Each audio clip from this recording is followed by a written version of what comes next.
চলে গিয়েছিলাম লক্ষ্মী মন্দির। দেখো, রাস্তার ওপরেই মন্দিরটা পড়ে। খিদিরপুরে যেতে এত পরিষ্কার পরিচ্ছন্ন আর শান্ত পরিবেশ, একদম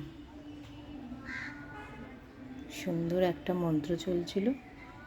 ভেতরে ভিডিও করতে দিচ্ছিল না, আমি তাও একটুখানি ভিডিও করে নিয়েছি তোমাদের জন্য।